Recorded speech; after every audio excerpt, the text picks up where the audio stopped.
मेरे अजीज साथियों, मौत आने से पहले क्या होता है? आप इस तकरीर को बगौर समाअत करें। मुफ्ती सलमान अजहरी ने क्या ही खूब बयान फरमाया। मौत से पहले फरिश्ते आ जाते हैं।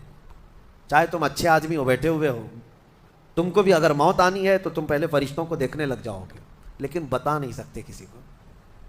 मौत से थोड़ी देर पहले फरिश्ते करीब आ जाते हैं। पहले जमात फरिश्तों की आती है, फिर मलकुल मौत आते हैं।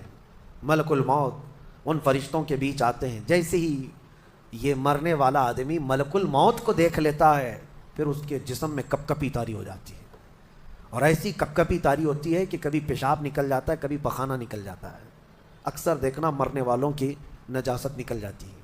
मलकुल मौत को वो बहुत करीब से देखता है, और उनकी दो शक्लें हैं। एक बहुत भयानक शक्ल है, उसको देखना ही अजाब है, और एक बहुत खूबसूरत शक्ल है, उनको देखना ही रहमत है।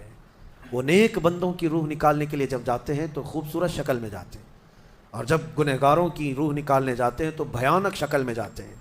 और उनको देखते ही मरने वाले का जिस्म पीला पड़ जाता है, पेशानी उखड़ जाती, आंखें फटी रह जाती, और फिर खरखरा आने लग जाता है, यानी खरखर की आवाज़ तेज़ हो जाती है।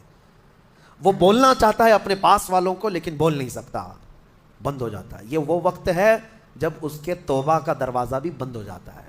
अब अगर फरिश्तों को देखकर कोई तौबा भी कर लिया, ईमान लाया, तो उसका ईमान कबूल नहीं। उस वक्त से पहले पहले तक जो भी ईमान लाया या तौबा किया, उसकी तौबा कबूल है। लेकिन मौत का खरखरा आ गया और फरिश्तों को देख लिया, उसके बाद बहुत सारे काफिर भी पुकारेंगे कि हम ईमान लाते हैं अल्लाह पर, नहीं, अब ईमान कबूल नहीं होगा। मौत इतनी आसानी से नहीं आती, इसका प्रोसेस है। फरिश्ते आते हैं, मलकुल मौत आते हैं, फिर उसके बाद उसको घूर कर देखते हैं, फिर उसको चित लिटा दिया जाता है, या जिस हालत में भी है वो गिर जाता है। खड़ा है तो गिरता है, बैठा है तो गिरता है, मौत आने से पहले लुढ़क जाता है। ये ज़रूरी भी नहीं है कि आज मैं अपने आप को संभाल कर बैठा हूँ। अगर मेरी मौत आनी है, इसी कुर्सी से गिर जाऊँ, इसी जगह से हम गिर जाएंगे। और उसके बाद मलकुल मौत रूह खींचना शुरू करते हैं।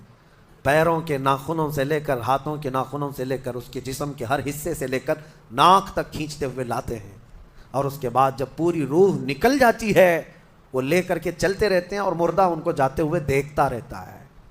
आंखें सबसे लास्ट में खुली रहती, किसी भी मरने वाले की आंखें बंद नहीं रहती, खुली रहती, वो देखता रहता है। इसीलिए हदीस पाक में है, जब किसी की रूह निकल जाए तो सबसे पहले तुम उसकी आंखें बंद कर दो। हमें बंद करना होता है, और उसके बाद मुंह भी खुला रह जाता है, मुंह ओपन रह जाता है। फरमाया गया मुंह को दबा